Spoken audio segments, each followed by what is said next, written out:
hate friends and the inability to own positivity and benevolence and kind of emotional warmth. Now, here's the thing. When there's this kind of ridiculous kind of either or war with Friends versus Seinfeld. And the truth is that they're both good shows. You can sit and debate that all you want. They both had the indicators of a good show in that they both lasted for a very long time. Friends at 10 seasons and Seinfeld at 7. And both of them they captured being 20s or 30 somethings in the 90s. And there tends to be people that have this very adamant hatred toward Friends and loving Seinfeld, or vice versa.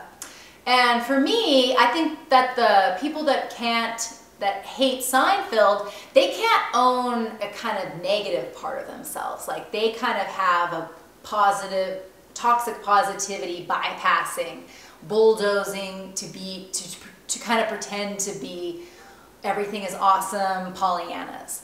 And I think in turn, the people that really hate Friends, they can't really own the part of themselves that's a soft marshmallow full of benevolence and warmth and love, because Friends has that kind of, it's a little more romantic centered than Seinfeld. It's a little more relationship centered than Seinfeld. And the cast is a bunch of Leos, with Leo placements.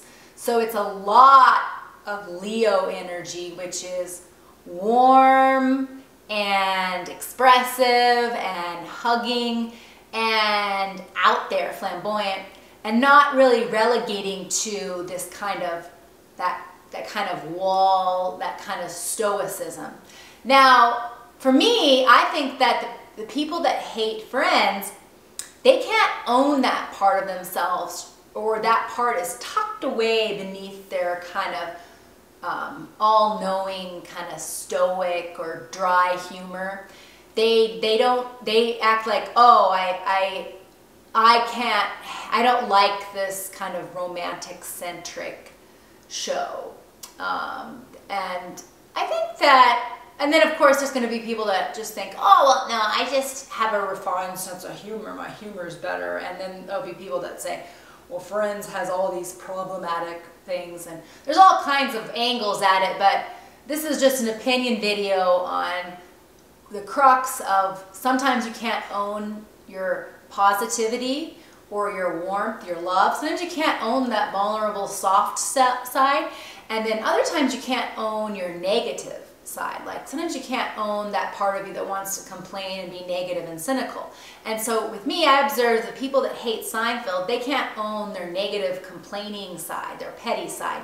They want to always act like everything is awesome all the time, whereas the people that hate Friends can't own the part of them that's squishy, warm, and loving, and wants and has kind of these well-meaning relationships. Like, because the thing about Friends is actually the friend group really they do care about each other, and and with Seinfeld there's a little more of a caustic kind of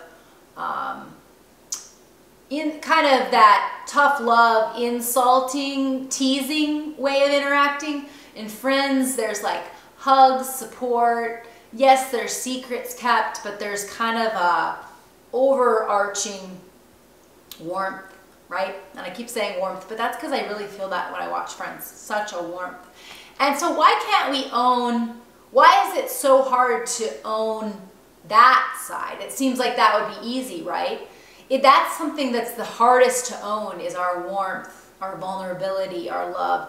It's harder to own that than our negativity. Like, it's hard to own what you love about yourself. It's almost easier to choose self-hate as a coping mechanism than self-love. And you know, there's kind of, sometimes people can perform at seeming like they have self-love, but they don't. They tend to want to package it with a bunch of qualifying statements and self-hate statements to almost earn the fact that they're going to now give themselves a compliment, right? So it's hard to own what's good about you and what's good about others and have that level of vulnerability. That's an openness and a surrender to love. And so people don't like to own that softness. Sometimes they equate it as a weakness. And that's why the people who hate on Friends that love Seinfeld, they're actually having a kind of attack on their entire philosophy, which is that showing love is complete weakness and vulnerability is weakness.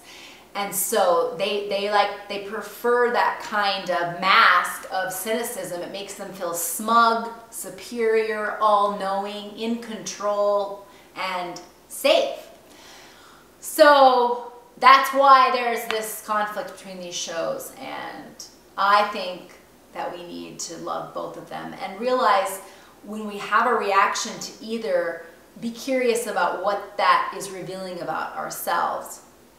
Because I kind of had a resistance to Seinfeld at one point. I kind of thought, oh, they're like they seem kind of egocentric, whiny people, but I'm an egocentric, whining person too, and I own that part of myself that's you know, has that negativity and complaining and pettiness. And same with Friends. It's like also own that part of you that wants that friend group and that relationship and that warmth and that comfort and that vulnerability, that softness. You got to own your softness and your hardness and not be hating so much on certain shows. And look at what shows really make you have a strong reaction, whether that's hate or love, and kind of analyze it, because that can reveal a lot about you if you're willing to kind of be curious instead of just write it off as a taste thing. Sometimes it's these characters that are kind of bringing stuff up in you that really strong reactions that are worth looking at. And you know, sometimes it's hard to, you might want to just kind of avoid having that level of analysis because you just think, oh, it's art, it's entertainment, who cares? But just maybe consider that it's not. Sometimes you're reacting to them just like you would a friend or a person or a family member, and there's something to learn from your overreaction to hating or loving a show. Just consider it.